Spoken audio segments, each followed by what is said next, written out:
Assalamualaikum and good day to all of you.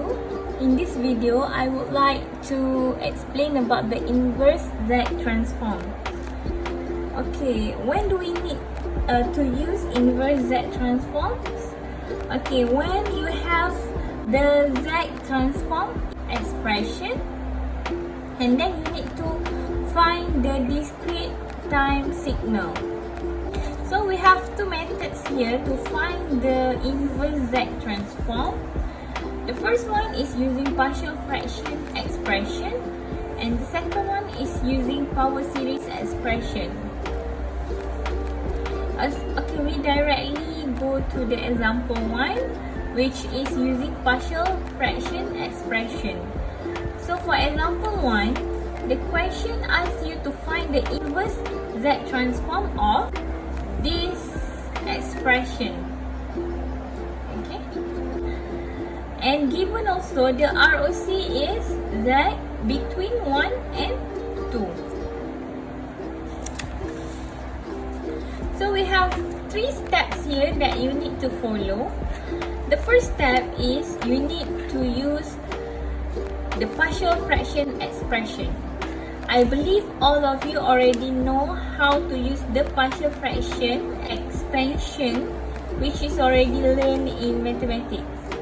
Okay, first, from this xz equation, you need to use partial fraction and arrange like this. Xz equal to a over 1 minus 1 over 2z to the power of negative 1, which is this term, plus b over 1 minus 2z negative 1, which is the second term here, and the third one plus c over 1 minus z to the power of negative 1, the third terms here. And then you need to apply cross multiply to solve a, b and c. The first cross multiply is a, you need to multiply with this, the other denominator of these two terms, you will get this. Okay, and plus b, you need to multiply with these two terms. Okay, you will get this one. Plus c, you need to multiply with these two denominators. You will get like this. And at the denominator here, you need to multiply all of these terms. So you will get this one. Okay, if you compare this equation with the first expression here, it is same actually. Okay, so you need to rearrange the numerator and make a comparison with this numerator to solve A, B, C problems. Okay, the next one is, okay, expand the equation here, the numerator equation, expand it, multiply all of it, and you will get this answer. Okay,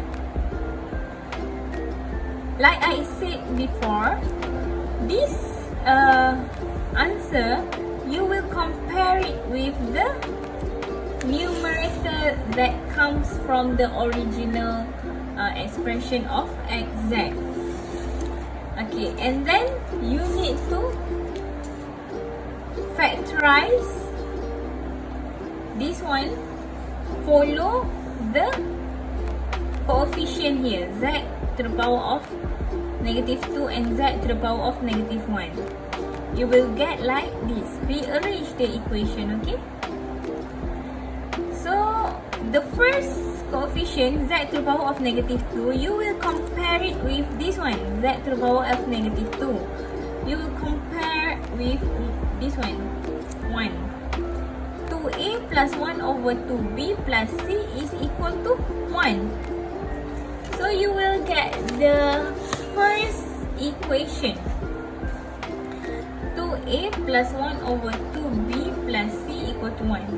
And the second terms, you will compare with the second terms here, which is negative 1.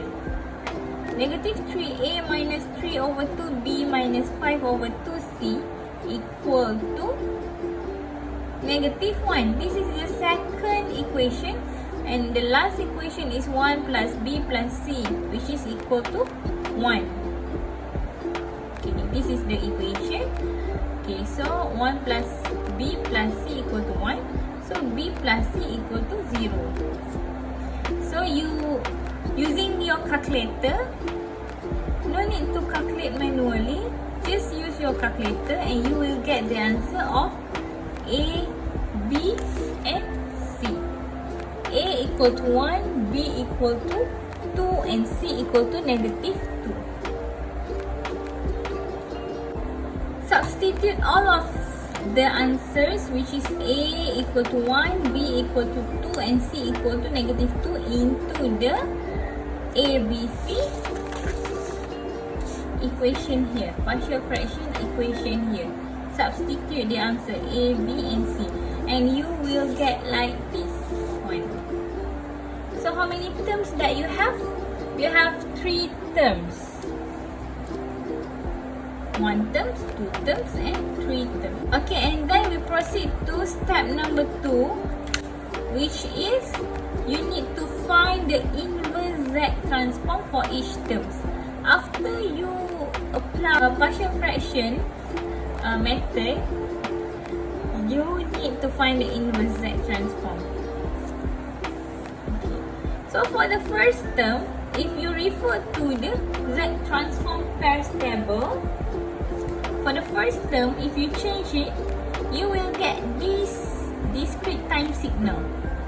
Please refer to your Z transform pairs table. Okay. This is the answer for the second term. Okay, the second term here. When you change it using Z transform pairs tables, you will get this answer. Y negative n minus 1 and this one y un. When the signal is un, meaning that the signal is at the right sided signal. When negative n minus 1, you know that the signal is at the left sided signal. So how do we know the right sided signal and the left sided signal? In the question, already gave you Z, the ROC Z is between 1 and 2. So we find out the ROC for the first term here, 1 minus 1 over 2Z equal to 0. So 1 over 2Z equal to 1. Z equal to 1 over 2. So you know that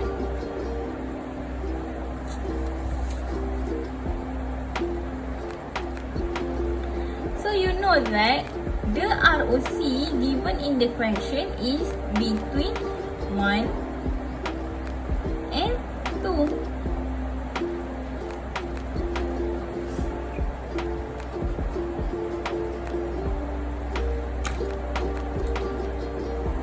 The ROC is between the circles here. When you solve the first term problems, you know that Z equal to 1 over 2. 1 over 2 is over here.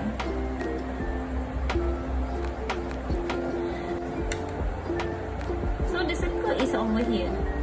So automatically we know that it is Z bigger than 1 over 2 because the ROC is bigger than 1 over 2, right? Okay. So this is bigger than 1 over 2. When it is bigger than 1 over 2, the discrete time signal here should be positive because at the right sided signal, UN. Okay, we go to the second terms. which is 2 over 1 minus 2z to the power of negative 1. Okay, try to solve this problem. Okay, find the poles here. 1 minus 2z to the power of negative 1 equal to 0. So 1 minus 2 over z equal to 0. 2 over z equal to 1. Z equal to 2. Okay, we know that 2 is here. The circle of 2 is here. And the ROC is less than 2. So automatically we know that Z must less than 2. When it is less than 2, the signals, UN signal, should be at the left-sided signal, which is U negative n minus 1. So that's why you need to put negative n minus 1, because it is less than, okay, which is referred to the left-sided signals. Okay, the third terms is 2 over 1 minus z to the power of negative 1. Okay, so we try to find the poles first.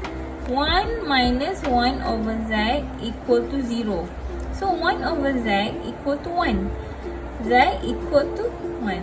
So we don't know whether it is less than or bigger than. So refer to the given ROC. Okay, we know that z equal to 1. 1 is here. The circle is at unit circle. And the ROC is bigger than 1. That's why you need to put it here, bigger than 1. When bigger than 1, automatically you know that it is UN, right-sided signal. Okay. Okay, the third step is combining the terms. Okay, so we combine all the terms, okay, to get the answer xn. Okay, the first term is here.